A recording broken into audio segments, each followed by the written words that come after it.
So energetic connectivity, intuition we're going to cover. Really, if I had to give a word for the theme today, it's really interconnectivity. So set that up. I've come to learn that a lot of you are already familiar with HeartMath and our work, which is great. For those of you that aren't, here's sort of a kind of condensed mission statement, which is basically to facilitate a fundamental shift in health, well-being, and consciousness. Being a psychophysiologist, I need to kind of preface things here by saying that most in my field, especially me, could care less about most brain waves these days, like how much alpha rhythm somebody has or beta, these types of things. What we've really come to understand in recent years is that what really underlies consciousness, or the little consciousness, if I can use that, awareness consciousness, brain level consciousness, is the brain's ability to synchronize and organize its own electrical activity. So really what we're more interested in is synchronization, harmony, more than how much of a certain thing. Does that make sense? So that's going to be kind of a theme as well. Another high-level concept I wanted to share is it's really the emotions, our emotions that run the show. So I get a little bit tired of hearing all about cognition, and you know, I'm on a mission, I guess, to kind of undo the standard cognitive model. If there's any clinical psychologists, I apologize in advance. I think the model is upside down, which basically says that emotions are a result of cognitive processes. Change our thinking, we change our feeling, you know, and our behavior. ABC model. Yeah, there's elements that are true, but it's incomplete. Because in reality, it's the emotions that come first, in most cases, and actually run the show. And if we're looking from a psychophysiological perspective, or especially a physiological perspective, you can be I can do tasks in the laboratory, have you wired up, and you can be thinking, and I can give you math problems and all kinds of stuff. Very little actually happens in terms of your physiology. But I get you mad, right? I get you in a state of deep appreciation. A lot happens very rapidly and profoundly in your body. See what my drift? It's emotions that run the show. Okay? In terms of what drives, the primary drivers of our hormonal system, the activity in our nervous system, the effects on the immune system, and so on. And it's really the emotions that also determine what we care about in life, what motivate us, why we do the things we do. Make sense? Okay? So enough said. Again, that's a whole hour lecture. For those that don't really think that emotions run the show, well, here's a demonstration. So in stress research, which is often done with animals, you know, your little mice and rodents and so on, one of the common ways that you cause a stressor in that little creature is called restraint stress. You don't have to hurt them. You don't have to shock them and all this, actually. You just restrain them. Very stressful. So here's human restraint stress, with the husband seatbelted into the car, having an argument with his wife. Get the humor, right? Real data, actually. So we do a lot of real-world data. So he's passenger in this case, seatbelted in the car, so there's no physical activity here. Right out of his log, his real log, wife said something that got under his skin. That's where he got triggered. And we see his heart rate's up at around 140 for about a half hour. I happen to know this person. I guarantee you he could not maintain that heart rate through physical exercise for that long. It's true, absolutely true. So you get, so anyway, even after they made up over here, we can see his heart rate stays up. That actually goes on for about an hour and a half. And that's very typical. After even a brief kind of emotionally driven stressor, we get mad at somebody, we get irritated, impatient, and so on. Profound changes that have long-lasting effects, actually. Make sense? So I just wanted to kind of preface this because it's kind of important, because as it turns out, emotions are going to be a theme here as well. So heart-brain communication will be our next kind of mini topic. We're talking about how the heart and the brain communicate with each other. And through 30 years of doing this kind of research, I've certainly come to the perspective that the heart plays a central role in psychophysiology, especially in optimal function. So we work a lot now with athletes, professional athletes, Olympic athletes, to really maximize their performance. And of course, optimal function is a big subject. A lot of ways you can talk about it, but you have to consider the heart when you're really looking about optimal function. I'll touch on that a little bit. But the heart is basically the most powerful generator and consistent generator of rhythmic patterns, information in our body. There's no question of that. And it's in communication through multiple pathways. So it actually integrates a lot of different systems in a very unique way. It's very unique to the heart. So neurologically, we'll talk a little bit more in depth about that. Biochemically, the heart, for example, was reclassified in the mid-1980s to be part of the hormonal system. It secretes hormones, not just responds to them, manufactures and secretes them. One that's commonly, the first one to be discovered is now called atrial peptide, ANF, ANP, for having any biochemists in the audience. Nicknamed the balance hormone, is how it kind of became nickname. Then were discovered catecholamines, things like dopamine or epinephrine and so on that the heart produces. Most recently, a few years back now, it was discovered the heart also manufactures and secretes oxytocin. Some of you may know that hormone. Media likes to call it the love hormone, so how appropriate that the heart produces it. In fact, the heart produces as much oxytocin as the brain. So it's one of the central places for it. So biochemically, biophysically, the pressure waves generated by the heart squeeze and influence every cell in the body. And energetically, the heart is by far the biggest player, which we'll talk more about as well. Okay, so let's focus a little bit more on the nervous system aspect, the neurological. The heart and brain are really communicated through the nervous system via what's called the autonomic nervous system. And the autonomic system is what regulates over 95% of our intrinsic processes, things we don't think about. Heart rate, digestion, has a large regulatory role in hormonal activity, also immune activity. So it's very high up in the hierarchy, if you want to think of it that way. The two different branches, sympathetic and parasympathetic. I'm going to grossly oversimplify things here. So you can think of the sympathetic as the accelerator pedal. When more signals are going down it, that speeds up heart rate, tells the adrenal glands to secrete adrenaline and so on. Parasympathetic, more like the brakes, slows things down. Okay. Again, way too oversimplified. But both branches are always active. And they're two literal separate systems. And hopefully they work together in some type of coordinated activity or harmony. Sometimes they don't. The heart, however, is in the center of things here, quite literally. The heart is another thing that's unique about the heart is it's autorhythmic, beats on its own. In fact, it's the only organ that's really been identified that has true pacemaker cells within the heart itself. However, it is innervated or connected to both branches of the nervous systems. So any change in the activity, increased or decreased in either branch, affects the way the heart beats on what's called a beat-to-beat basis. That's just kind of some background for where we're going. Now, in more recent years, we now know that the heart actually has its own intrinsic nervous system, technically called the intrinsic cardiac nervous system, nicknamed the brain and the heart or the heart brain. Okay, that's not me. I can't take credit for that. There's a whole new field now called neurocardiology, and there are neurocardiology centers all over the world, actually, quite a few here in the US. And these are basically neurologists / cardiologists that are really studying the intrinsic cardiac nervous system for a lot of important reasons. Again, it's a whole lecture in its own right that I won't go into. Now, this next statement will be surprising to a lot of people, and that is that the heart actually sends far more information upstairs to the brain in our head than the other way around. So the heart's got a lot more going up here than the brain has going down to the heart. Okay, sound like some new discovery? No, it's been known since the late 1800s. The early people mapping out the autonomic pathways knew this and discussed it, many, many years ago, only it just got ignored and forgotten and kind of buried away. And it must not be important what the body's doing. After all, the body's there to carry the head around, right? Kind of thinking. Well, that actually was the thinking. Now, here's where it gets more interesting, and that is that the signals the heart sends upstairs to the brain centers involved in things like our ability to think clearly, decision making, our reaction times, coordination are all profoundly affected by what's going on in the heart and the heart brain. Okay, make sense so far?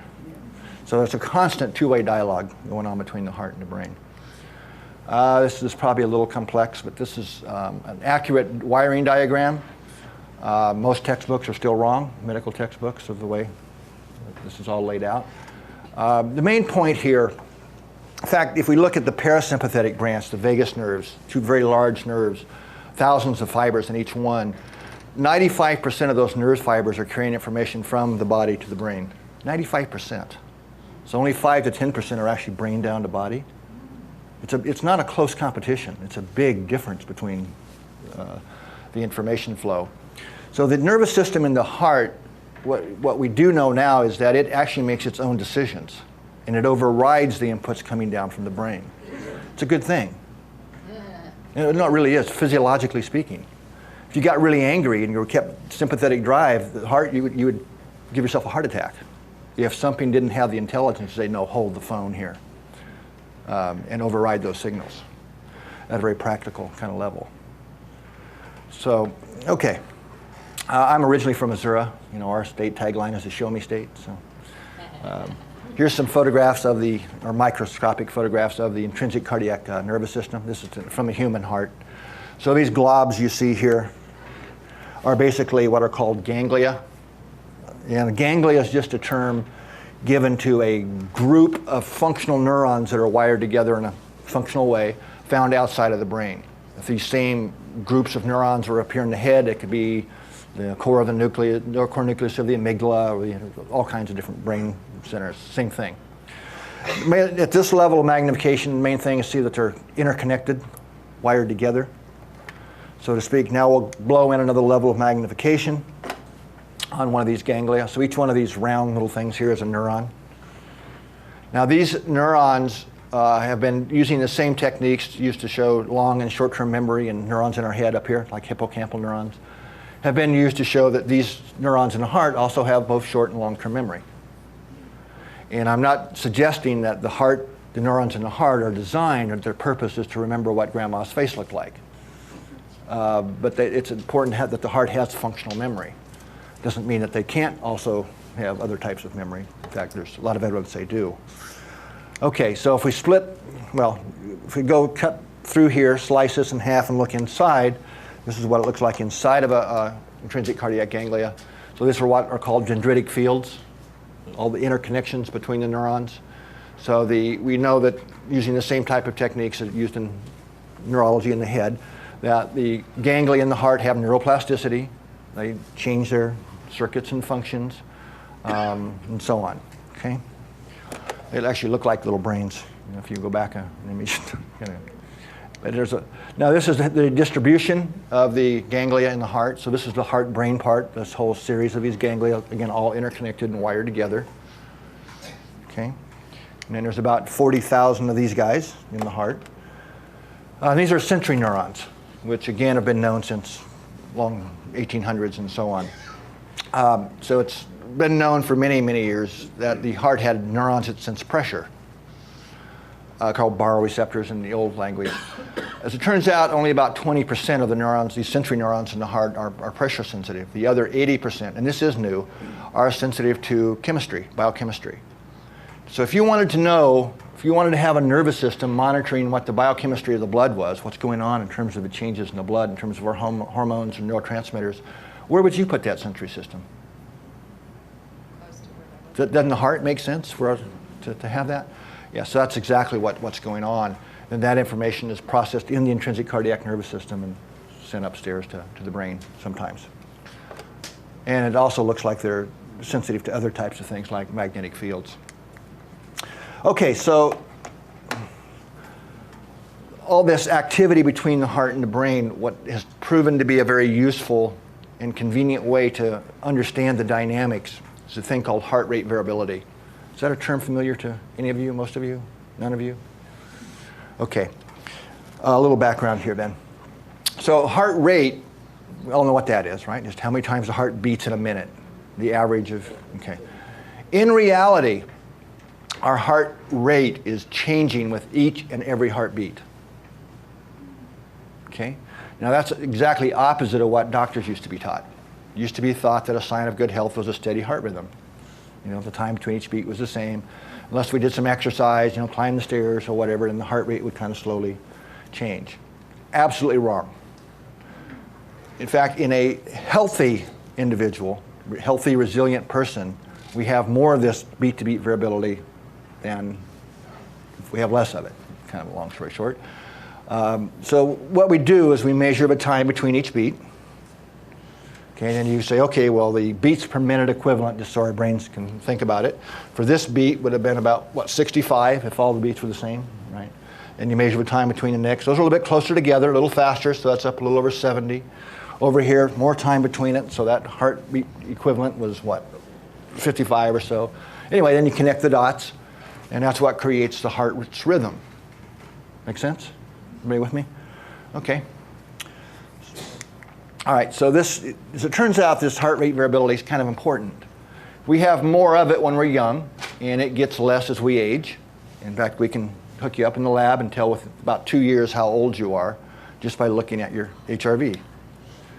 Okay, if you're on a normal, healthy aging trajectory. If, right? Right? It's also considered a literal measure of resilience.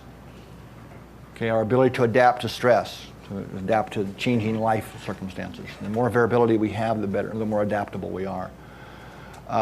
It's also directly correlated with mental functions. If you take two people the same age, they should have more or less the same range amount of variability. If one has higher variability, that the person with more HRV, as it's called, heart rate variability, will tend to do better on tests involving cognitive functions. We think better, make better decisions, faster reaction times. So there's a causal relationship. Okay? And that's been verified in lots of studies. Okay. So back here, here we're looking at a few seconds, about 25 seconds of data. Now here we're looking at a few minutes of data. And these two graphs are from the same person. Okay? And this is a very controlled kind of laboratory setup. So there's no physical activity going on here. And we used to have a lot of fun figuring out new ways to induce emotional states in people. Because we had to get pretty creative, because you do something once, they're on to you, and you got to come up with a whole new approach. Anyway, this is very typical. This is very representative of what you see. You've done this with, well, now thousands of people. So, same person. Here, we got them frustrated. Okay, that's sort of obvious, that's frustration. And what happens is the heart rhythm pattern becomes much more chaotic looking. See what I'm talking about? Kind of, right?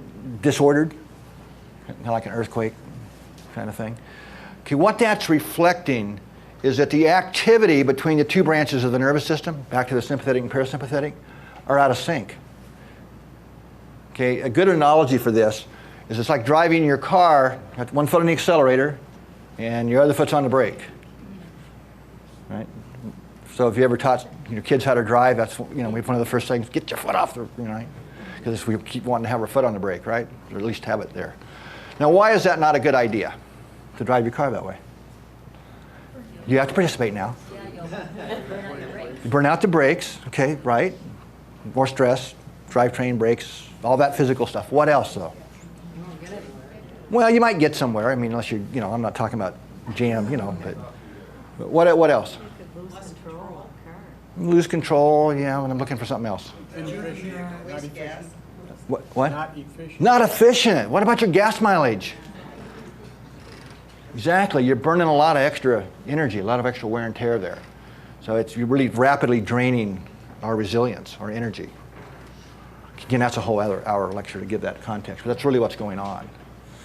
Ever notice how you're really mad at somebody about, it might feel good while you're angry, you got your adrenaline going and all that, but how do you feel about a half hour later?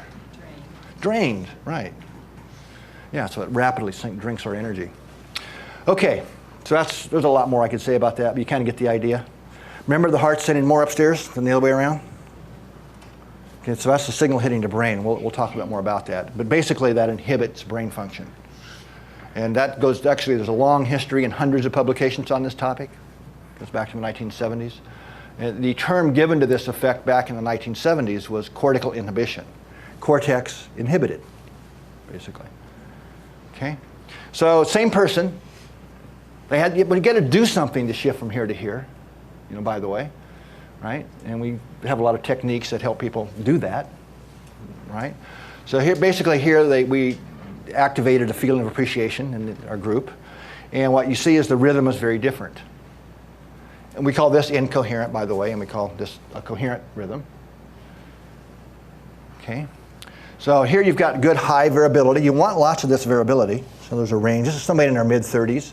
So you can see it's varying from about 60 up to 80 on average, about 20 beats per minute.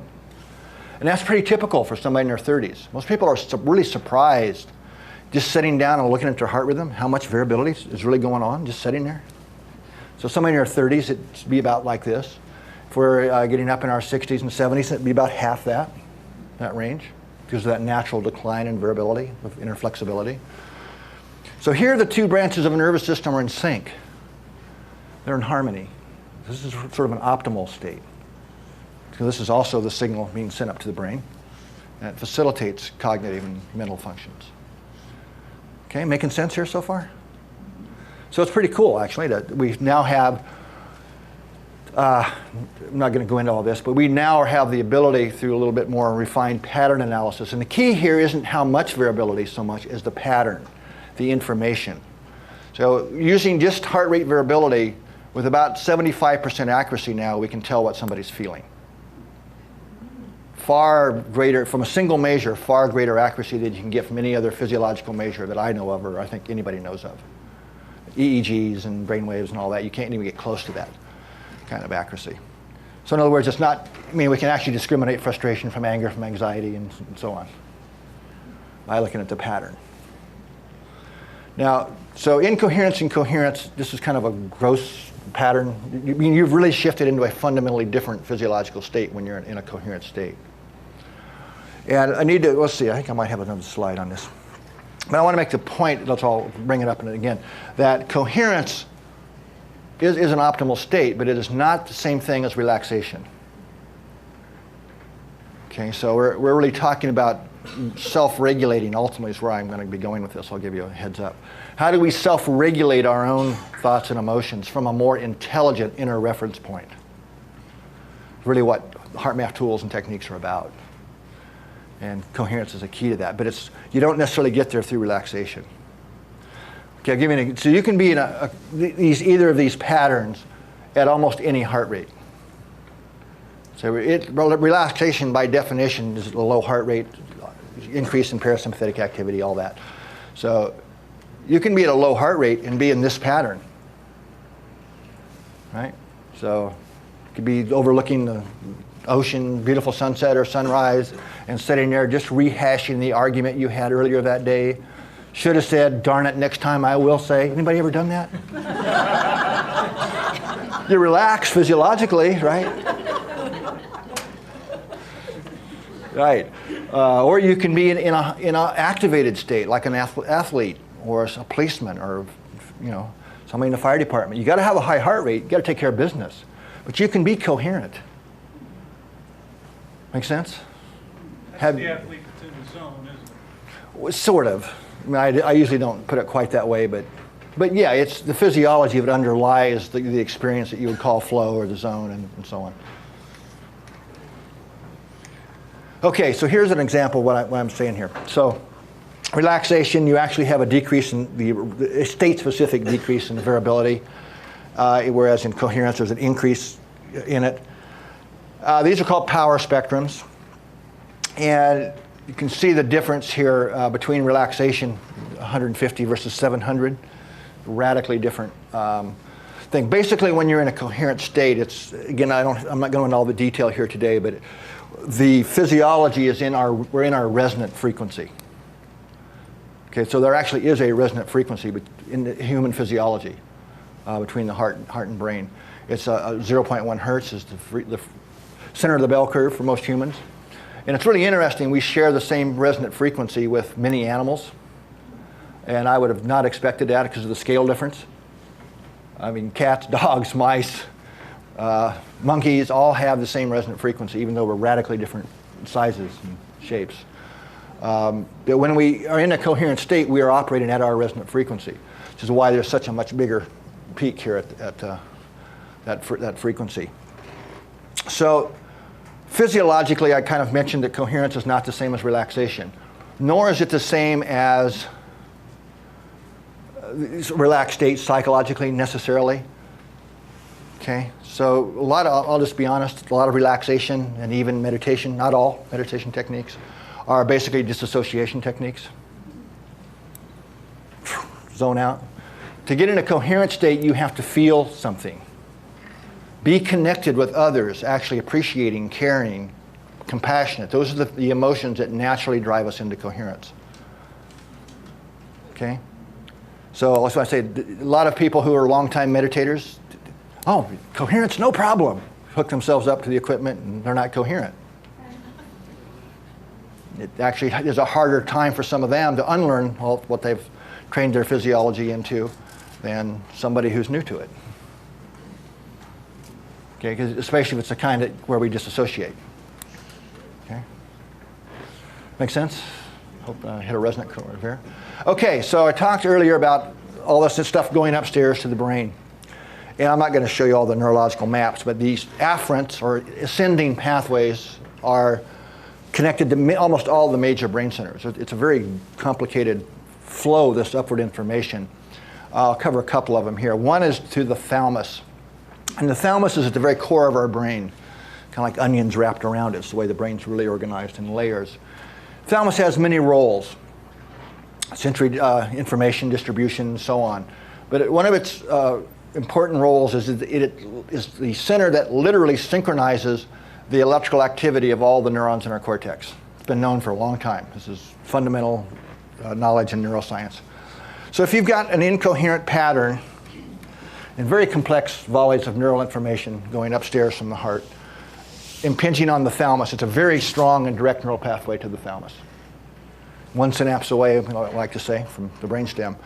That's the pattern that's hitting the thalamus. And basically, that interferes with or inhibits the thalamus's ability to synchronize the electrical activity of the entire brain. So it's a global inhibitory effect. The easiest way to measure it, been done in labs all over the world, including ours, is a test of our reaction times, coordination tasks, and so on. Easy to show that when we're in this desynchronized or incoherent state, we don't perform as well.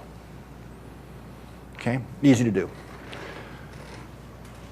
However, that's not the part of the brain that's most profoundly affected. Motor strips and so on, reaction, coordination, and so on. It's part up here in the front of our head, right? The frontal, prefrontal cortex.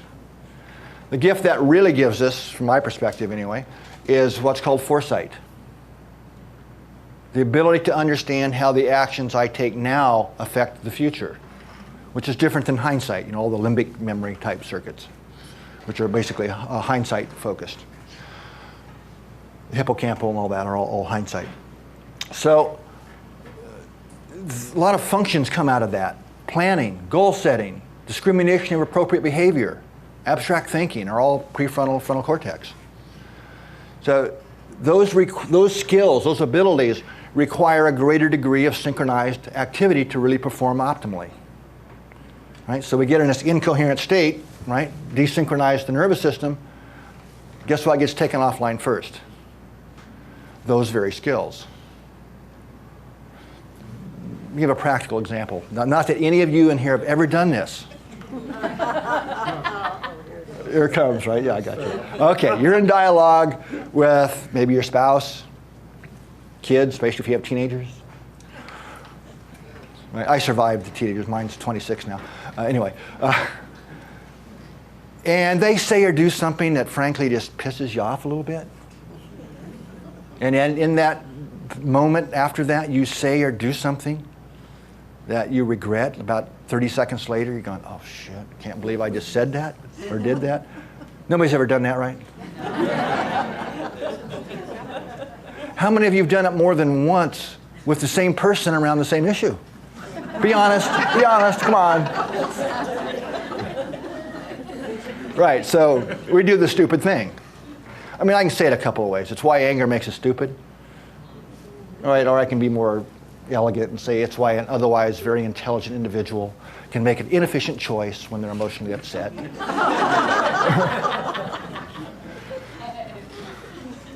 But I like to tell things like they are. Anyway, if we're able to shift into a coherent state, then that is facilitating neural synchronization of the entire brain. So we're actually able to perform better than even our normal walking around day-to-day state. In fact, it's about a 37 millisecond difference on average in reaction times. It may not sound like a lot. It's huge. If you're a baseball fan, for example, you walk up to the plate, you're doing a technique to get yourself coherent. The pitcher throws the ball at 90 miles an hour. If you've gotten yourself into a coherent state as you walk up to the plate, you will literally perceive it as though it was thrown at 80 miles an hour. Okay? There have been a number of world records set by athletes who've learned how to get into a coherent state. You know. Swimming, all kinds of things. Okay? So coherence is a good thing. Put it that way. Lots of research now, independent of us, has kind of supported, actually shown causal relationships between physiological coherence, this heart coherent state, and improved cognitive functions. Everything from test scores on taking tests to long-term, short-term memory, focus, so on and so on. Anyway, I won't belabor that. Okay, another important brain center that has direct neural connections from these afferent pathways or ascending, simpler language, is the amygdala, or amygdalas, there's two of them, obviously. In fact, the core nucleus of the amygdala is literally synchronized to the cardiac cycle, to the heartbeat. So every time the heart beats, about 8 milliseconds later, the core nucleus of the amygdala fires in unison with it. Okay? So one of the jobs the amygdala has is eavesdropping on the flow of all sensory information up into the thalamus and first sensory perception and all that stuff, and looking for pattern matches. But it's also doing the same thing for the body's internal systems, looking for pattern recognition, basically what it's doing. I'm really oversimplifying this. And this goes back to really the first, and I think still most elegant theory, actually Carl Pribram, whose real passion was trying to understand emotion. He also came up with the holographic perception theory, which most people don't have a clue of understanding what he's really talking about there. But anyway, independent of that, his theory of emotion, goes back to 1970 actually, said that the brain is basically a pattern recognition system, is really what it gets down to. Most of the neurons are involved in pattern recognition of the external sensory world, which is true. So the amygdala and its other associated circuitry, other limbic circuitry, is basically monitoring the internal rhythms. And almost a direct quote from his insight back then was the heart, being the primary source of rhythmic pattern information, is a primary player in emotional experience. Now also synapsing into the brain in exactly the same neural centers as the afferents from the heart are the 40-some neurons that are monitoring our facial expressions. The afferent neurons in our face are all sending signals into exactly the same place that the ones coming up from the heart are. So those are the two main players of inputting patterns into the amygdala that it's basically recognizing. And then you got the higher brain stuff labeling what the feeling is. Okay, so basically part two of the theory goes that where we tend to hang out a lot, the rhythms and patterns that the brain is exposed to, these circuits, you develop in the neural architecture familiar baseline reference patterns. Okay? So once you have a familiar established, that is what we experience as comfortable. Okay? So then what the brain is constantly doing is looking for the degree of match or mismatch between the familiar baseline pattern and what's going on right now, the current. Hope I'm making sense. This is really a much more elegant thing than I can describe here. But so it's a mismatch that gets our attention, especially. You're usually not aware of your heart rate until your heart rate gets really high or something. There's a significant mismatch, then it grabs our attention. We become aware of it. Okay? So this has a lot of implications. So what if you develop an incoherent pattern as your baseline reference? Okay, any of you in an environment where kids are just running crazy? Right? It seems like nothing you can do to kind of, right? Creating chaos everywhere they go. How many of you know adults like that? Yeah, come on. All right. So if their baseline pattern has become one of worry, anxiety, impatience, whatever, here's the key, that what they have to be doing to feel comfortable. To feel comfortable. That's really the essence of what's called a maladapted pattern. Once I really understood this, it really opened up a whole new world of compassion for me. They really can't help it. They're having to act out, having to do that to feel comfortable. Okay? It also means there is no such thing as sustained change in our behaviors, in our worldview, whatever, without a shift in baseline. Okay? And these baselines exist at a literal physiological level and psychological pattern level as well. They can be measured. The coherence, as it turns out, is a rapid way of helping to extinguish old patterns and establish new ones. But that's a whole other story. Here's some examples of shifting baseline patterns. This is from a study done, a pretty large study done in high school students, 10th grade students. This was a study funded by the U.S. Department of Education. About 1,000 students participated in the overall study, a pretty big study. And as part of it, we took portable labs into these large high schools and actually measured students. And I won't go into the whole protocol, it's not relevant here, but one part of the protocol was measuring their resting baseline. Okay, they're just sitting there at the table, waiting for the bus. Not using any kind of tools, techniques, just hanging out, waiting for the bus. So this is an example of 2 students in the experimental school that represent the findings of the study as a whole. So this is not cherry-picked data. Then this is the same thing, measuring their baselines 4 months later, after the program was over. It was a program taught through the English teachers and so on in the school. Lots of practice and so on. What we see now is that these students have increased their variability, basically meaning that translates to increased resilience, but it's also a more coherent pattern. Okay, they're not doing anything. They have established a new baseline. Now that correlated with all kinds of other measures, observational measures, psychophysiological measures, and so on. Reduced anxiety, less fighting, all kinds of stuff. Also correlated with increased test scores. In fact, the amount of change in their baseline incoherence to coherence predicted future test scores. Okay, so baselines can be changed, and that can be measured. And without it, kind of a hard time shifting long-held behavioral patterns. Okay, I don't know how I'm doing on time here, but I'm going to shift into another topic, intuition. One of my favorite topics these days. Call this the electrophysiology of intuition because it's pretty hardcore, rigorous science where we're measuring brain waves and heart and skin conductance and a bunch of other physiological measures as well in the lab. And before I go into that particular, kind of the outcome of that data, I want to just make a few comments on intuition. Because I find it's a word that gets used kind of non-specifically to mean a lot of things, so it ends up being confusing. So I kind of look at it like there's at least 3 primary types of intuition that are all very real.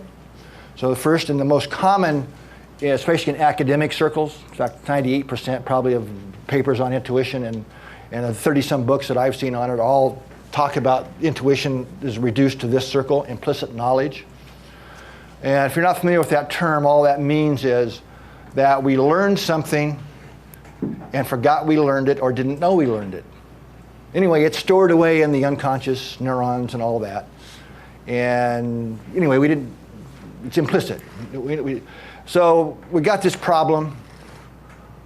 We're just kind of letting it soak, and we're in the shower, not thinking about it, and suddenly this information arises from the unconscious to the conscious, and the insight, intuition, the flash of intuition.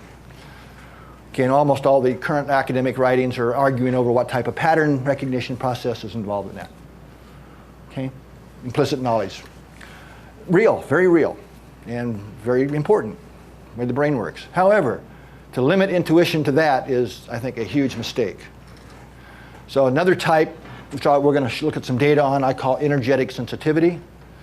So this is the type of intuition where we're actually sensitive to real energetic things. Like it could be another person's energetic field. It could be changes in the Earth's fields, like people that sense an earthquake coming. Animals are a great example of this, that all run away before the typhoons hit and so on. Okay? Then the third category we call non-local intuition.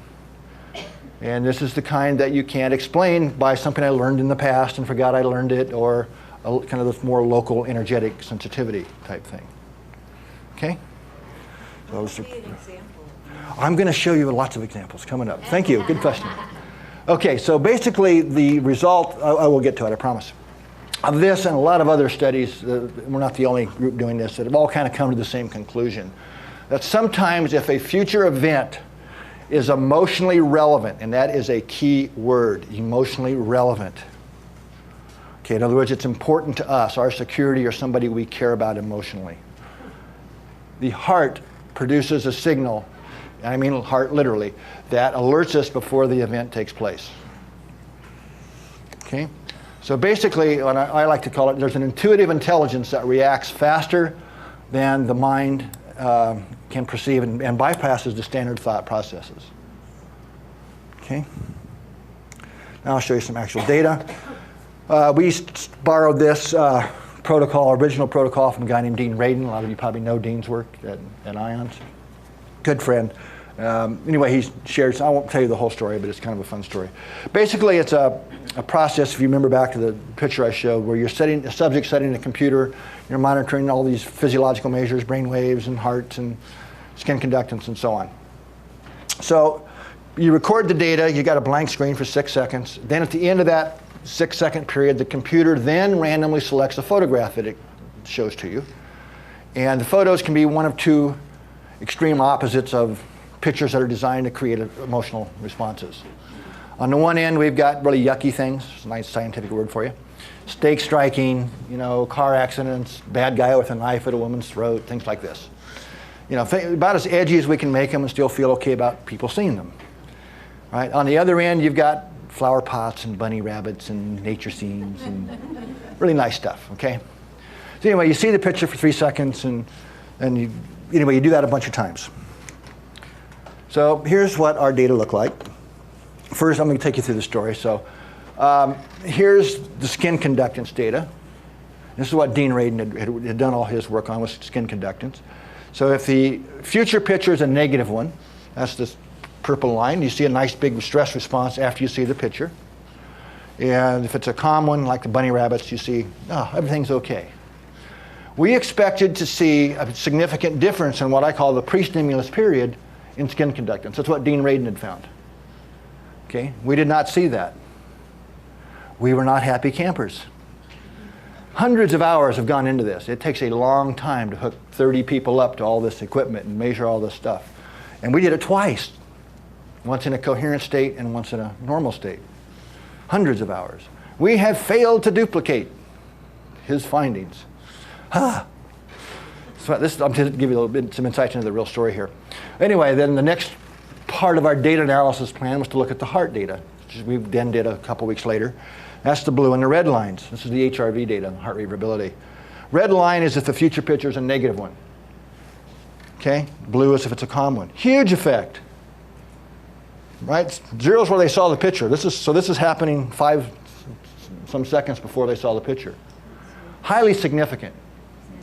In fact, the statistics were way higher in statistical significance than Dean found it on his stuff.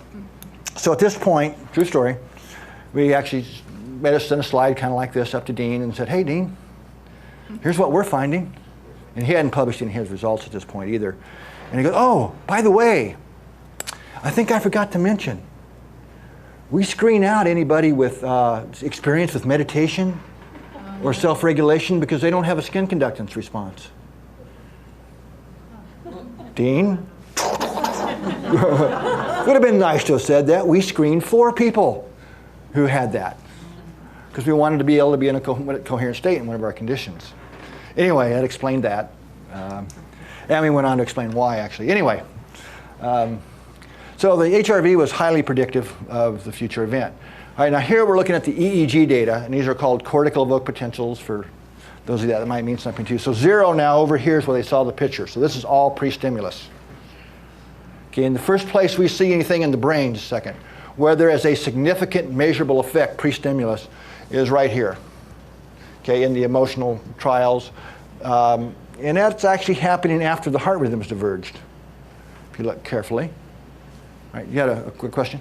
Yeah, my question was on the previous slide. where it appeared that there was an anticipation of the event before the event took Well, sure, you're pushing a button. There's always an anticipation effect. What led to the negative versus positive effect before they saw the picture? Ah, well, good question. That is the question, isn't it? Yes. Okay, let's hold that for a little bit. Okay, so anyway, this is the EEG now. We're looking at, all right, so we basically did it. I'm not going to show you all this data so you don't have time. We did another thing using what's called heartbeat evoked potentials. And in that period between where the heart rhythms shifted, right here, and you saw the first change in the EEG, the brain level signals, we're able to show quite rigorously, actually, that the heart was literally sending a different neurological signal to the brain, measurably, okay, and modulating, especially the frontal cortical areas, and other brain centers as well. So here's the bottom line of this. So wherever this comes from, however it works, fair enough to say that where the heart rhythms diverge is when the heart knew it? Is that a fair statement? I think it is. Okay, now if we overlay the first place in the brain that we see a measurable effect, which actually happens to be one of the prefrontal cortex sites, and this is the evoked potential, and if the brain could talk to itself, kind of can, I guess, it would be saying to itself, this big negative going wave, something important might happen. I don't know what it is. That's this negative going wave. It's a classic measure of attention. The positive shift is the aha. The information's here. Okay, this is classic interpretation of these evoked potentials. That happens a full second and a half after the heart shifted, and this is exactly the period I was talking about where there's a measurable change in the neural traffic going to the brain, the signals. Okay? Follow me? Now, I can't tell you. I have my ideas on how this works. Okay, so there are some issues with that type of a protocol. This has been duplicated a number of times now, by the way. So we developed another protocol. I won't go into all the details. It's actually using roulette, a gambling paradigm, where you bet on red or black. Not everybody responds to the same photograph in the same way, and so on. Yes, ma'am? You said the brain is talking to the brain. Is that what you really mean, or the mind? Well, I'm just using mind brain together right now, if I may. Right now I'm talking brain because we're measuring brain waves. But anyway, the heart knew it before the brain did. Whether you want to call it mind or brain, whatever, heart first. So basically using this protocol gives us a couple of pre-stimulus periods. This is actually data here from a group who went through this particular protocol 8 times on 8 different occasions to look at how stable, are some people really more intuitive than others? And is it consistent and stable? And the answer is yes, by the way. But basically here we're seeing pre-stimulus effects. And the last data, it was about 6 seconds before. Here it's 20-some seconds. So really the experimental paradigm is what's controlling how soon before the event do you see a measurable response. And in study after study, and in this protocol of ours has been duplicated now, I think 4 times in different types of populations. Same results. The HRV is always by far the best predictor, better than skin conductance and any of the other measures. In fact, if we do some things called factor analysis, we can predict with about 80% accuracy what the future event's going to be by looking at the physiology, especially at the heart. It's pretty good odds if you're going to Las Vegas. Okay, so kind of the conclusion of all this. It's basically when we're heart-centered and coherent, this is my interpretation anyway, we have a closer alignment with our deeper source of intuitive intelligence and what has been called throughout history or millennia the energetic or the spiritual heart. Right? So I would say that the mystics have been right all along. It is the common theme in every major religion that one of my friends has a study of all these type of religions planet. And the idea of the heart being the primary access point to wisdom, to spiritual influx, right? To our deeper core emotions is common to every major religion on the planet, according to him. And certainly, in fact, the earliest reference to the actual word heart intelligence that I've found, which is a very big theme at heart math, is in some of the Islamic texts, where they actually use the term heart intelligence. It's about 1,000 years ago. So we can't say we invented it, but we certainly are really serious about it. Yes? Is it really the heart? Just a minute. Hold on. Yeah, Darmus? Is it the heart organ that they're talking about, or the heart chakra, or the heart energy? And then more recently, for the first time, I read that the thymus gland plays a very important role, maybe even a more important one than the heart. Yeah, I'm not going to buy it, sorry. If you look at there's two hearts, the physical heart and the energetic heart. And it's the energetic heart that I'm really talking about here. That's why I called it that. So I'm getting ahead of myself, but I'll answer your question. And it's the energetic heart is the primary, not the only, but the primary conduit or radio signal between our higher self or large or whatever you want to call it, spirit, soul. Every culture has their word for it. And does the thymus play any role in the energetic heart? I don't believe so. Everything does. It's all connected. Everything is connected, but I'm saying the primary conduit is the heart, the energetic heart, which couples down into the physical heart as well, but it's the energetic levels where the real activity is. This is the kind of stuff we're starting to be able to tease apart and measure now a little bit. Okay, so basically the data I didn't show you was that when we're in a coherent state before you go through that protocol, we have a much greater degree of access to that intuitive information. Okay, tighter coupling, if you will. So basically there's an increased flow of intuitive information. It's communicated, just to answer your question, via the emotional energetic system to the mind-brain systems, resulting in a stronger connection with our inner voice, right? Okay. Right? So anyway, the practice of heart coherence offers an increased access to the largely untapped potential that we have to solve a lot of the problems we have. I've kind of started out by saying, really, if you look at almost any problem, at least the way I look at it, in society, it fundamentally traces back to a problem in people's ability to self-regulate, to stay in charge of themselves, to self-regulate from a more intelligent inner reference point. Right? To make better choices, basically. Okay, so I'm going to shift gears now into another domain here.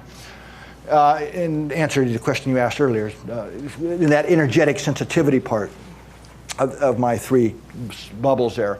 So research basically conducted in our laboratory has really shown that, especially when we're in a heart coherent state, that the heart radiates a more coherent electromagnetic signal into the environment, and that can be detected and actually affect the nervous systems of other people, animals, and so on.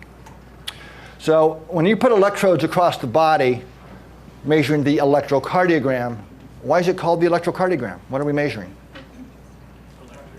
Electricity, right? A current flow, basically. So whenever you have a current flow, you also create a magnetic field. So when you put electrodes across the body, you're measuring the current flow, the electrical part.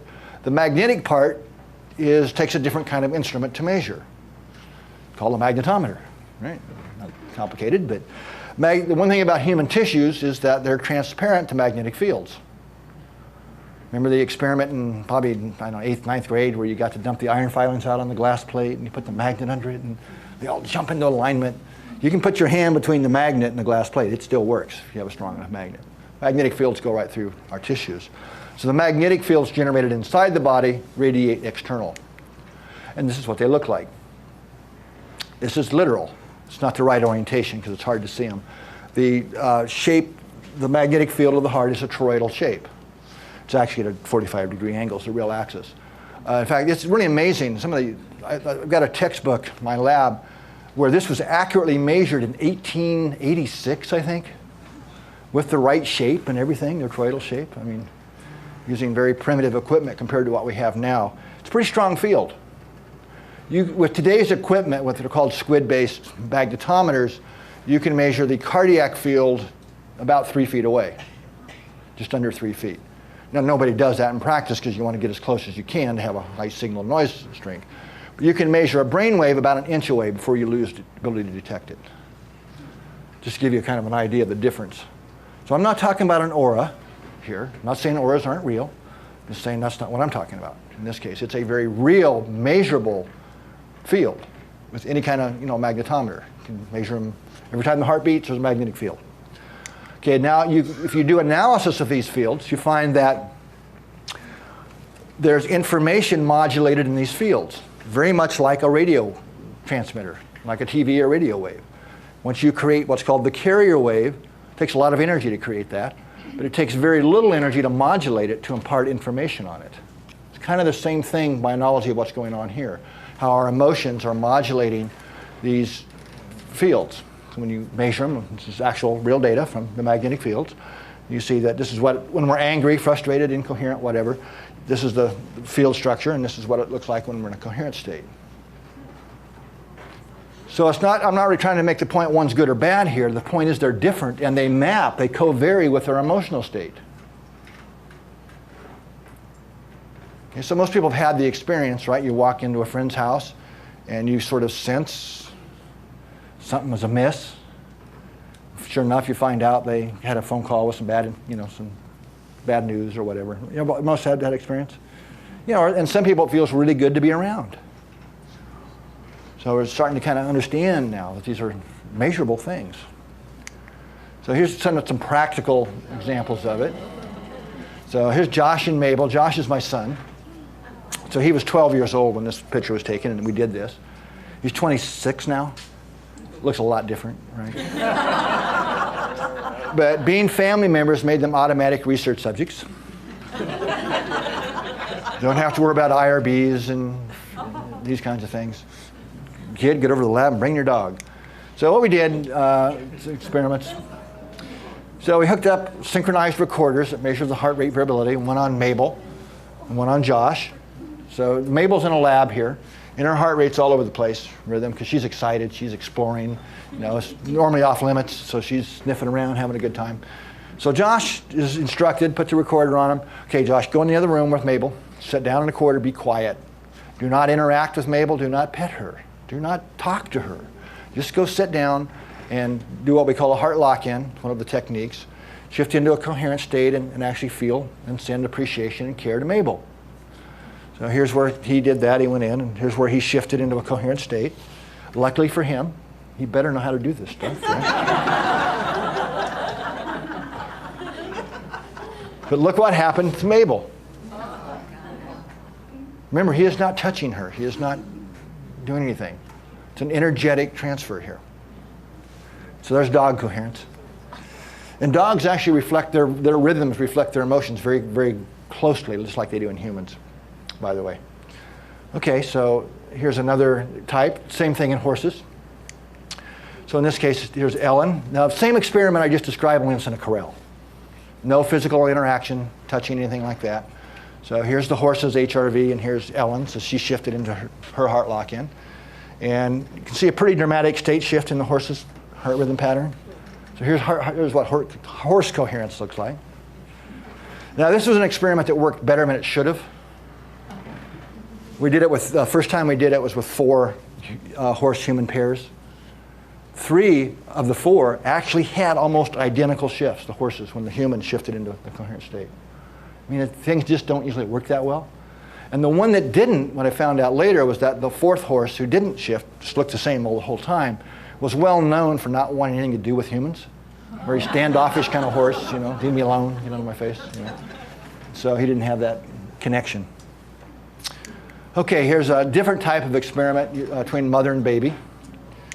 So on the top, we're looking at mom's brain waves. Now it's a technique called signal averaging. I saw the presentation this morning, you use a similar thing. And the bottom is the baby's heartbeat. So it's not going to look like a normal EEG. This is the signal average waveform. And what you see here basically, again, it's an energetic experiment. There's no physical contact between the mom and the infant. Is that you see mom's brain waves synchronizing to the baby's heartbeat when mom pays attention to the baby. Okay? If you distract mom, she's off thinking about something else, that goes away.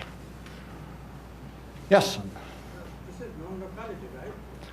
You're not saying that electromagnetic waves propagate through space and affects the other. It's non-local, right? This I can't say is non-local because they were in a close enough environment that it could be explained through local. But still, electromagnetic stuff can go into... Well, I agree. I'm going to show you an example of non-local in a minute that I know is non-local. But they're close enough that there are measurable fields interaction, so I can't claim non-locality. But what was really interesting, it's modulated by mom's attention. Okay? So it's not just, Anyway, all right, now here's 2 adults, 5 feet apart using signal averaging. Now here they're several feet farther apart than a $50,000 magnetometer can measure the heart field. So we're getting closer to non-locality now. Okay? So in this case, the red line is Dan, the guy's heartbeat, and the blue line is the Catherine's signal average EEG. Now, when Catherine was in a coherent state, basically what you see is that her brain waves were synchronizing to his heart. It's kind of a complex looking waveform. Just trust me, that's what that means. It really does. I mean, exact synchronization and a shift in waveform. So her, and this ends up being the alpha rhythm, by the way, but her brain waves were synchronizing to somebody 5 feet away. And that's pretty amazing, actually. Our physiology has that level of sensitivity. At these longer distances, it only happens, we've seen, when you're in a coherent state. So this is, I think, maybe one of the first measures, physiologically speaking, of empathy. Okay, again, take a whole hour to really go through this. Okay, now this is another study based on our work, but done independently in Singapore, actually, where this guy took about 40 people in groups of 4 around a table, monitoring their physiology. So this guy down here, he didn't have a clue what's going on. He's naive, right? Just wired up, and I forget what they told him. These 3 people got some basic training in how to shift into a heart coherent state. So they were randomly signaled of when to shift into coherence. Okay, again, this guy has no idea what's going on. Kind of a complex protocol. It was very well done study. What he found was that when the idea was, if these guys are coherent, does it have a measurable effect on this guy? And what do you think the answer was? Yes, yes, absolutely. So when we're coherent, if one of our friends, colleagues, whatever is having a hard time, one of the best things we can do to help them is maintain our own coherent state.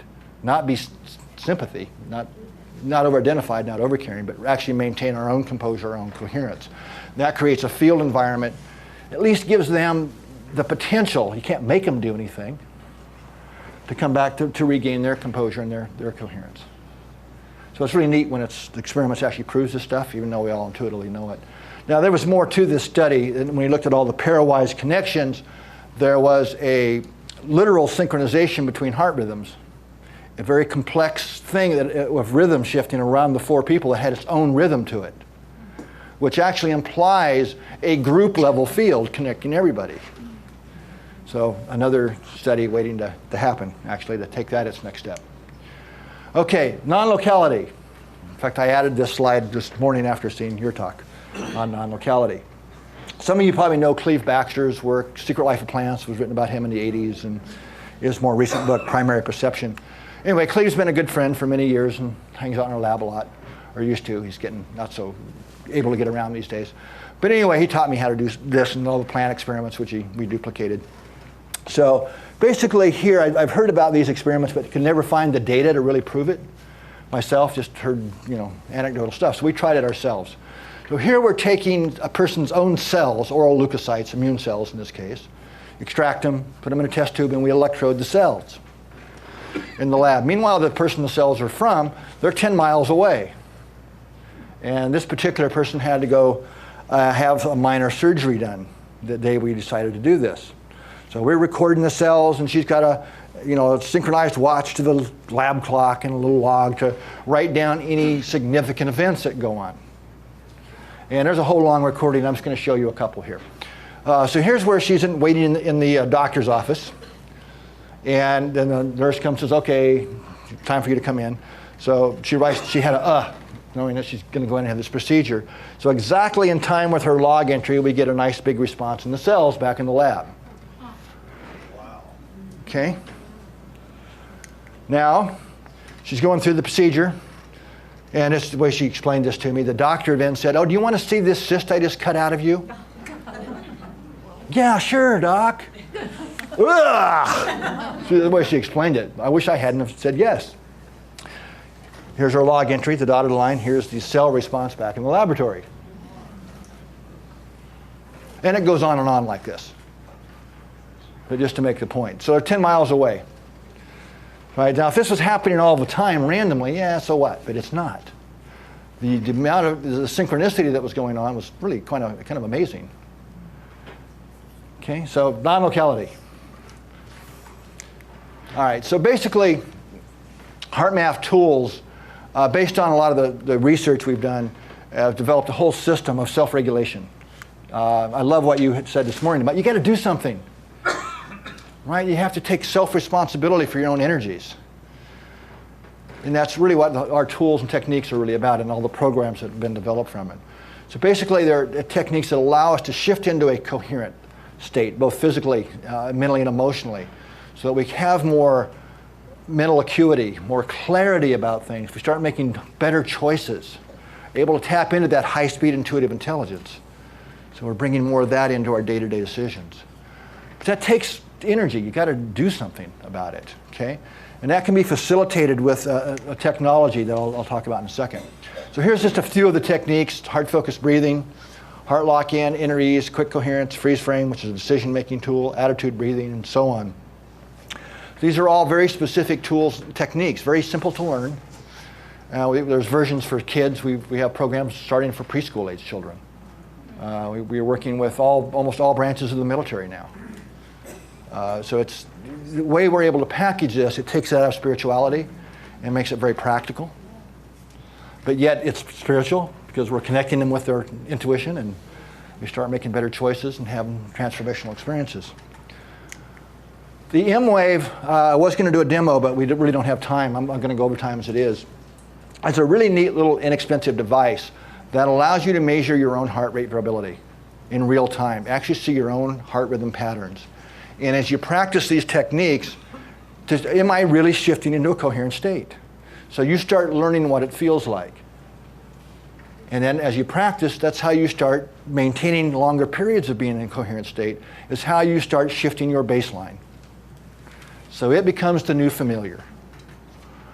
And that's what it takes to overcome the neural patterns that most all of us live from and react from. You know, most of what we do is based on hand-me-down patterns that we have, instead of from a more intelligent and a reference point. So anyway, it's a device that helps facilitate skill acquisition. Really that simple. And anyway, it makes it kind of fun. Has games you can play that are controlled by your coherence levels and kind of neat stuff like that. So so for example, it's used in many, many schools now. Some of the more enlightened teachers, instead of putting a student on timeout if they misbehave, go sit in the corner, right? What's that child likely doing? Grumbling, hating the teacher for doing all that. All they're doing is reinforcing that neural pattern at a deeper level. Whereas if they say, okay, go get on the M-Wave device and play the game, and you can come back to class when you make the bunny kiss the deer in one of the games. They have to make a real shift into coherence to activate a positive feeling. So what a different approach that is. Follow what I'm saying? So now you're reinforcing something that's really going to help that kid. I don't think there's any greater gift you can give to a child than that kind of stuff. Or adult, but you know. Okay. All right, so there's a number of programs that are available at HeartMath through the nonprofit, which I'm with. As the research and education side, we have programs for teachers and educators, communities. We focus mostly on community building. So we have programs for police, fire, any kind of government agency, you know, the state social service agencies, things like that. And anybody can get, well, not anybody, but anybody qualified can get certified in these programs to deliver them in the community. De-stress workshop, which is basically you can deliver for free through universities, vet centers, so on. And a healthcare professional program called HeartMath Interventions if you're in clinical practice of any kind. So, all right, now I'm going to shift into a whole other topic. So I was going to throw a lot at you today. This is called the Global Coherence Initiative, which is an outgrowth. It's really part of our research out of the Institute of HeartMath, and it's branded separately because it allows us a place we can talk with a little wider voice about what's really going on at the energetic level. Through the Institute of HeartMath, we have to be a little bit more conservative because we do work with the military, schools, and so on. And it only takes one certain statement, and you've got the fundamentalists, you know, blowing a whole program for a whole school system. So anyway, we can't be quite as honest there as we can on GCI. But basically, this is a science-based, co-creative project to unite people in heart-focused care and intention to really facilitate the shift in global consciousness from instability and discord to more balance, more cooperation, collaboration, and enduring peace. So this is a comment here, a very sort of scrunched down statement from a guy named Franz Hallberg. Okay, and that basically it's become increasingly clear that invisible magnetic influences from the sun and earth affect life from birth to death. So Franz Hallberg, is that a name that anybody of you ever heard of in here?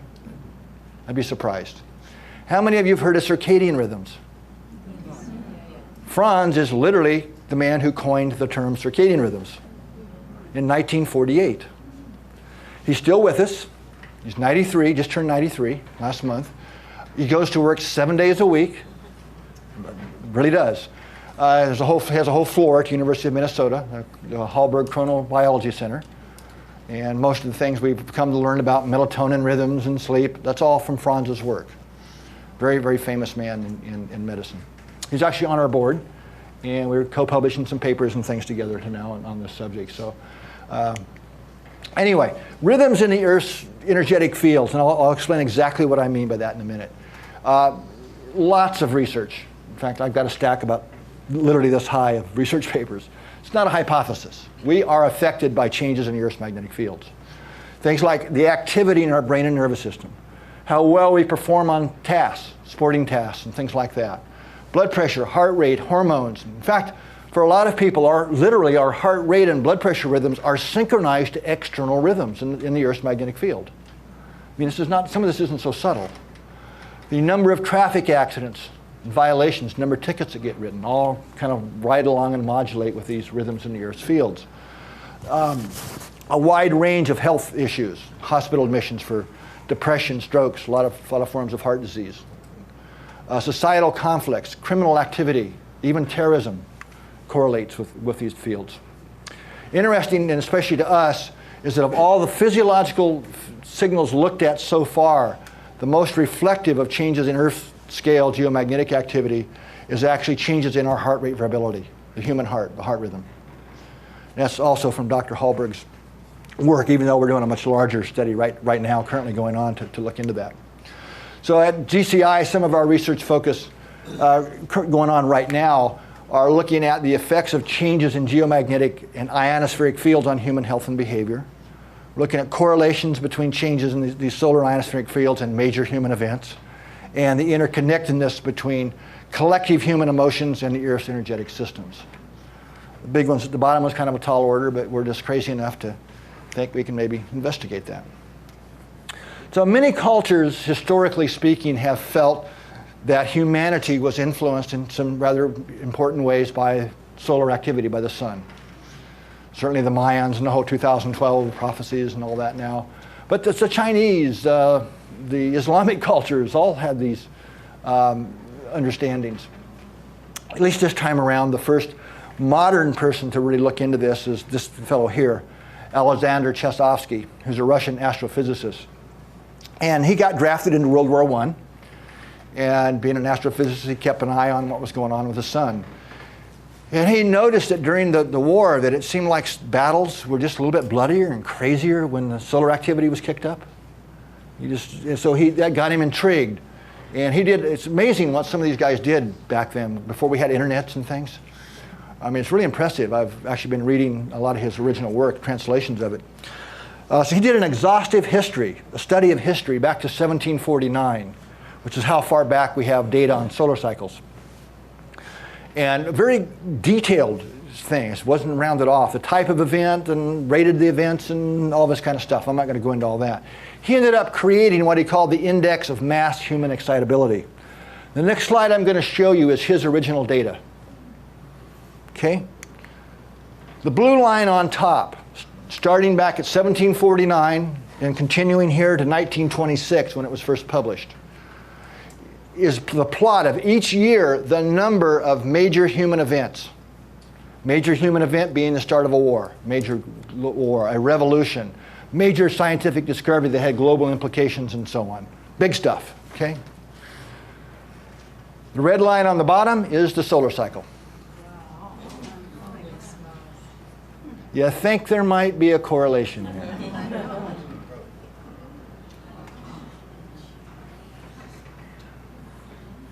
Okay. Of course, I'm sorry? Yeah, this has been extended to modern times. yeah, and verified by many people and so on and so on. It's very real. Economic cycles also modulate with it and so on. I just like showing the father of it, the original data first. Okay, here's a couple of more recent cycles. 22 and 23. We're now in cycle 24. So right at the triangle is the center. It was when Iraq invaded Kuwait, and we all know the play out of that right at the top of the cycle. 9/11, right on cue, the top of cycle 23, and we all know the consequences of that. Okay, now in cycle 24 was 2 years delayed. The sun took a 2-year time out over here. First time that's happened in hundreds of years. Nobody knows why. It just does it. Has its own intelligence, I guess. But anyway, with the pickup of 24, which we're well into now, we see the Arab Spring and the riots in Europe and so on, all right on cue with these pickups in the cycle 24. All right, however, yes, it is true that it's actually 80% is the real number. The onset of every war since recorded history, 80% of them happened at a very specific small phase of the solar cycle. I was doing a presentation in Saudi Arabia a while back, and they said, why don't we just lock up all the politicians when it gets to that phase? Great idea.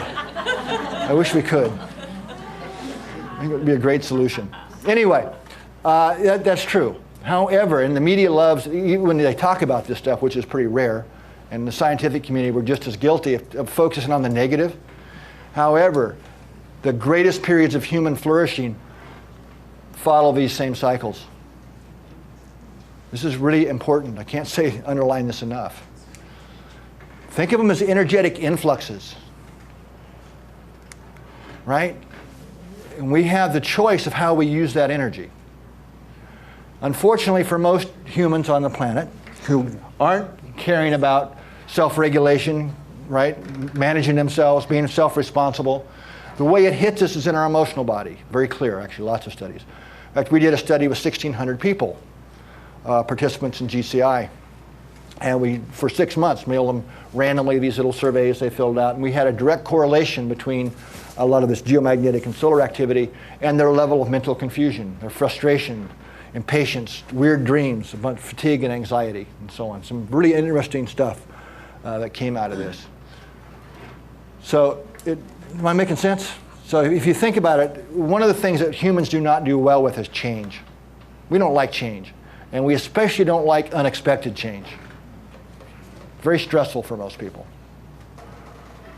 And if you think about it, if you were at a party and somebody slipped a drug in your drink of some kind and you started feeling the effects of that, you'd be pretty freaked out, wouldn't you? But if somebody told you that they had done that, it wouldn't be so bad. You still may not like it, right? But at least you know what's going on. Make sense?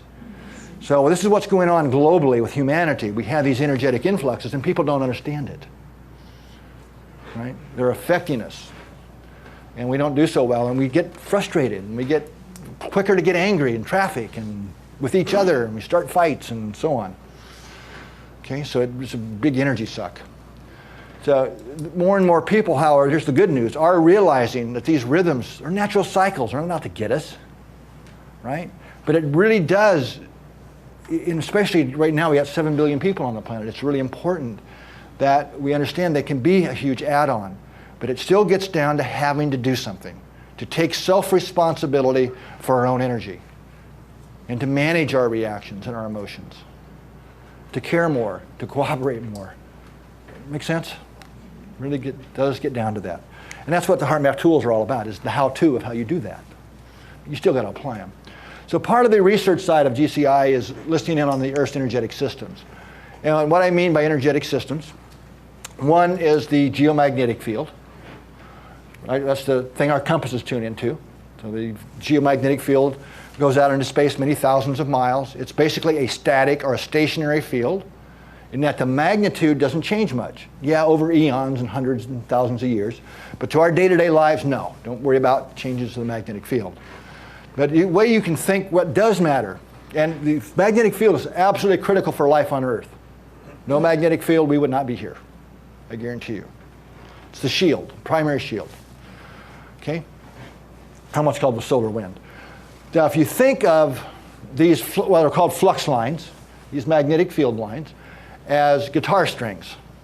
Okay, they're not really literal strings, but this magnetic field lines are real particles going around them. As they interact with the solar wind, they get plucked and they vibrate. So even though the magnitude's not changing, they do get plucked and they vibrate and they have resonant frequencies. So just like a guitar string, depending upon how tightly stretched, and the length of it depends on its resonant frequency.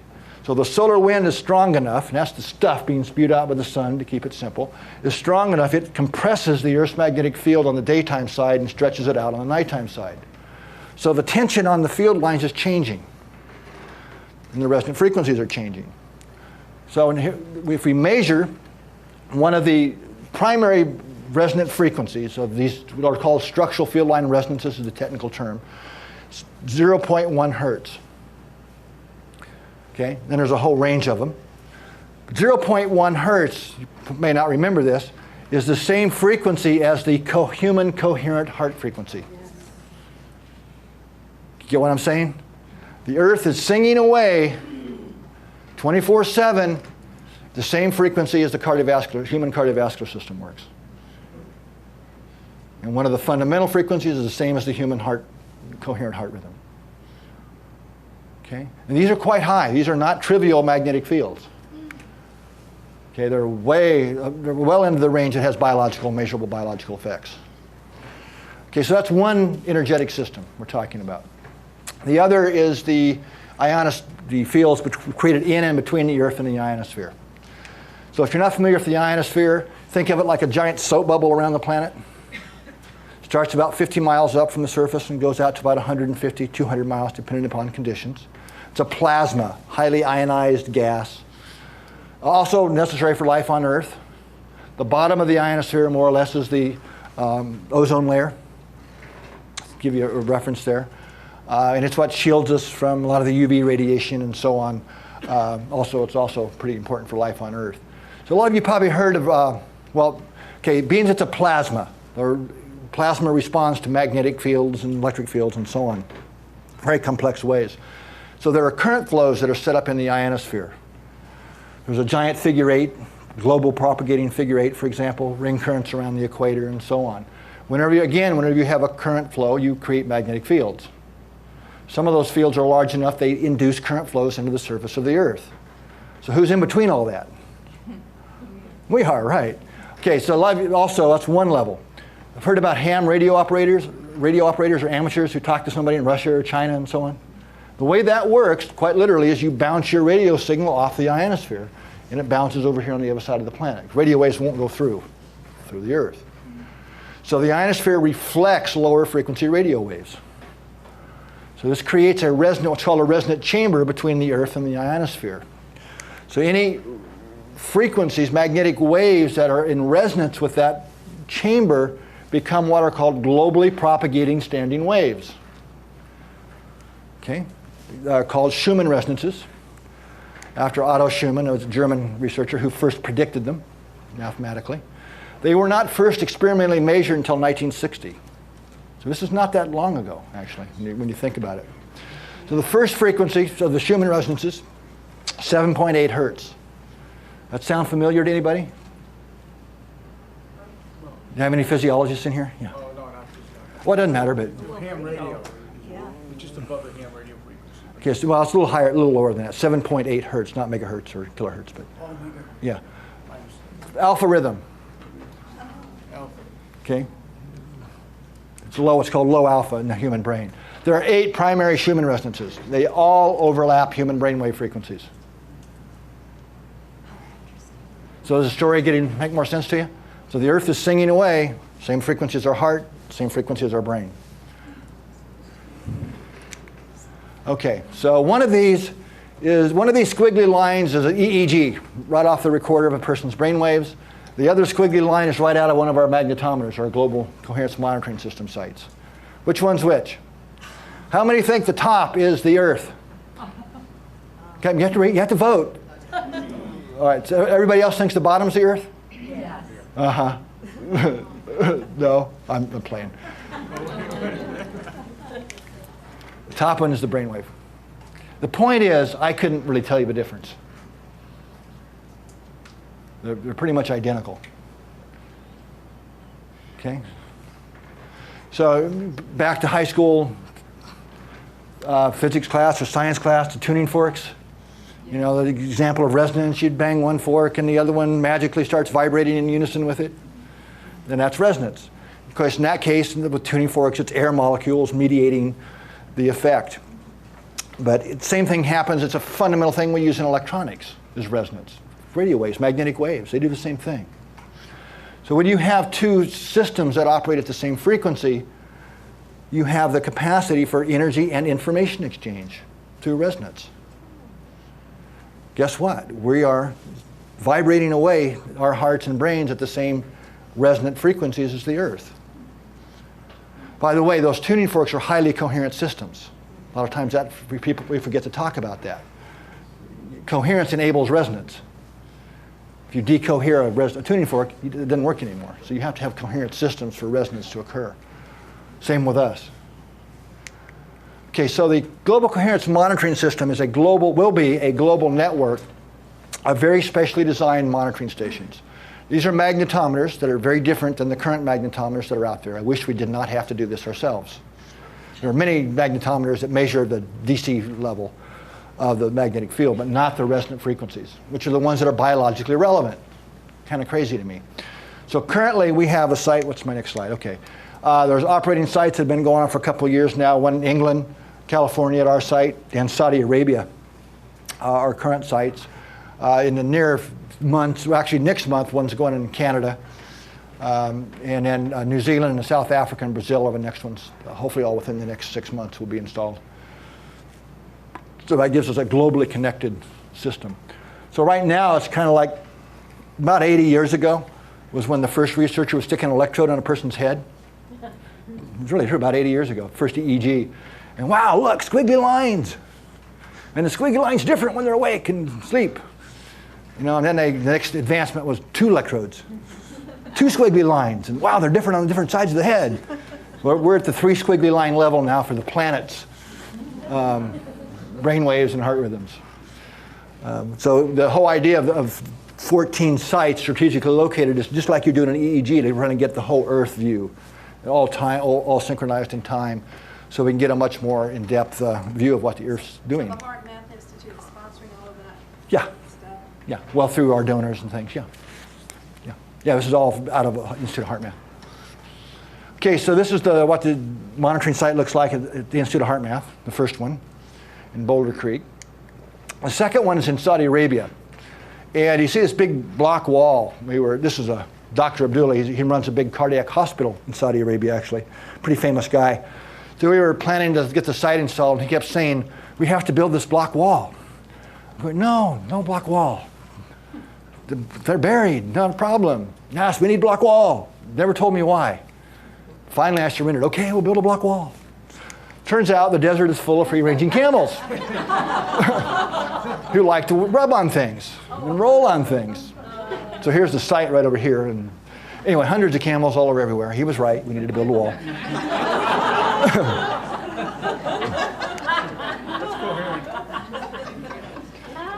So this is what's called a spectrogram. It's where you get lots of data, 24 hours of data. So these are the Schumann resonances you see going. It's frequency on this axis, time, 24 hours here. And these are those structural field line resonances, the lower frequency stuff down here, the field line resonances you're seeing in here. Anyway, you can see lots of those. If you become a member, you can go to the website for GCL Coherence, by the way, and see real time what the Earth's energetic systems are doing. It's very dynamic. It's really amazing how dynamic the Earth's fields are. And you can click on any day and blow it up into a big diagram. So most people get, and I mean, some people argue the point that we're affected by the Earth's fields. Most reasonable people kind of get that, yeah, we're born into these fields, and it makes sense that we'd be affected by them. The data is pretty overwhelming if you are at all neutral. Where I can lose a few people is we're suggesting it works both ways.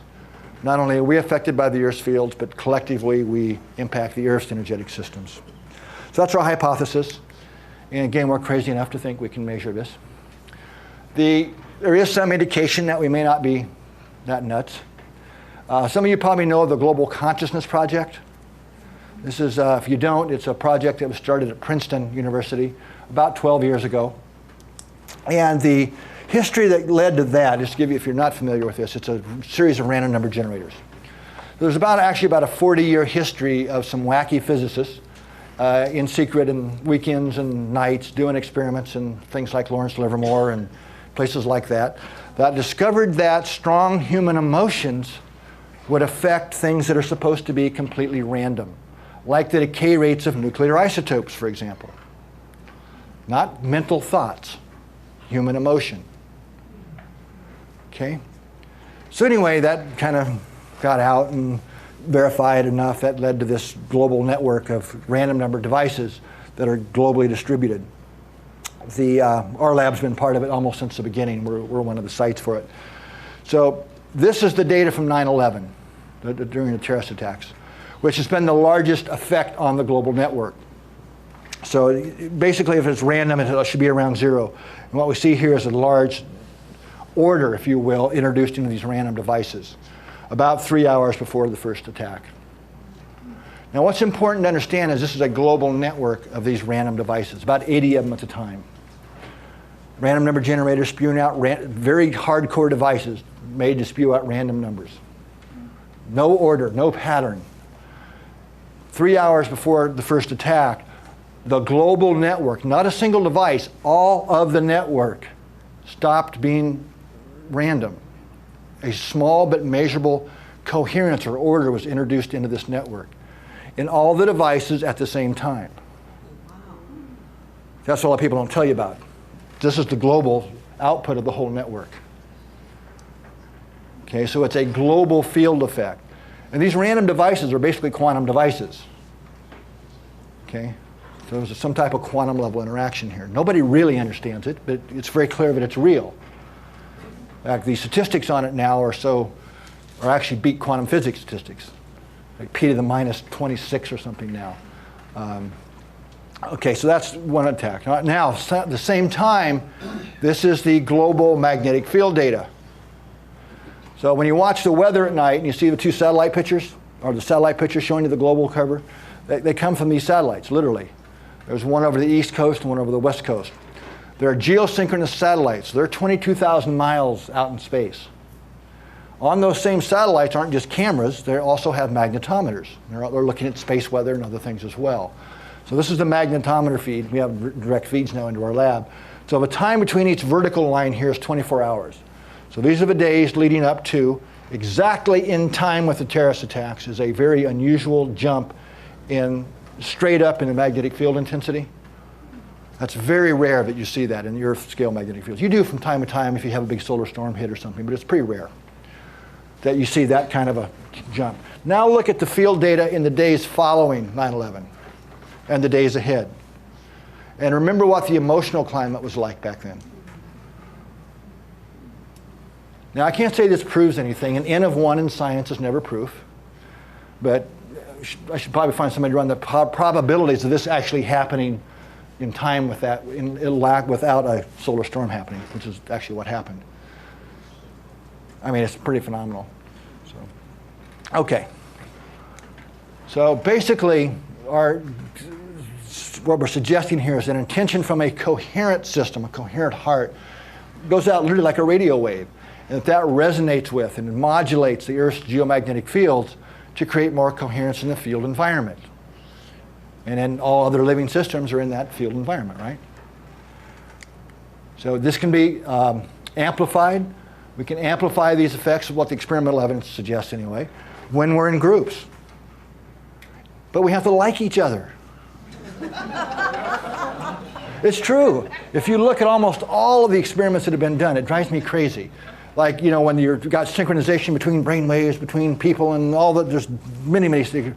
It almost always works better if the people like each other. You almost always use couples or people that are bonded. And then they talk about it like it's a mental thing. It drives me nuts. They really do. If you read any of the studies, they all talk about it's the emotional bonding, but then you turn around in their theories and say, well, the mental field. No, it's the emotional fields that work on this stuff. Anyway, that creates what we call a self-reinforcing field of emotional energetics that amplifies and increases the beneficial effects. So if you're working, to give you an example, if you're working in a small group and you guys decide to take on this coherent stuff, you create a group field. So if one of you is having a hard time, you're still connected to that group field, so it's easier to get back to center. Make sense? And you're creating a stronger field environment. Is that like Maharishi's experiment? I don't think it's quite the same. Yeah, it is similar, yeah, where they showed peace, less crime and things like that in DC. It's similar, yeah. What we mean by coherence is very different than what they mean by coherence. We're talking about brainwave coherence. Yeah. Okay, so here's back to the global consciousness data. This is a somewhat recent Global Prayer Day, Global Peace Day, back in 2011. The blue line is the statistic line called Z-scores. You don't need to worry about it. It should be around 0. If the red line goes above the blue line, it's a significant effect. So it's not just negative stuff. In fact, many, many studies have been done now with these kinds of global days of many different kinds of organizations, hundreds actually now. That's why the statistics are so powerful. So one of my favorite things that Dr. Nelson, Roger Nelson, who's the head of this, we're very good friends, did is he took, at the time, this was about 2 years ago, he did this. At the time he had 180 some official events. To be an official event, it has to be known ahead of time and predicted and blah, blah, blah, blah, all this rigorous scientific stuff. Anyway, he took several people to rate these events by their level of love and compassion. So Global Prayer Day, Global Peace Day, where you get a few 100,000 people participating, high in love and compassion. Super Bowl, not so much. Right? You got half for one, half for another. Terrorist attacks, things like that, low, right? Anyway, they got analyzed, and he reanalyzed the data by the categories. Those high in love and compassion had a significantly greater impact on the global network than those in medium or low categories. It is a really cool finding. Okay, it makes sense if I connect the dots on what I've been saying today. When we're more compassionate, when we're more appreciative, more caring, that naturally brings our system into more coherence. Our heart is radiating a measurable, more coherent field. A more coherent field has more capability to resonate and couple with a global field environment, which is what this system's measuring. Make sense? Okay, hope I can connect the dots. So basically, still got to do something. It all starts with the individual.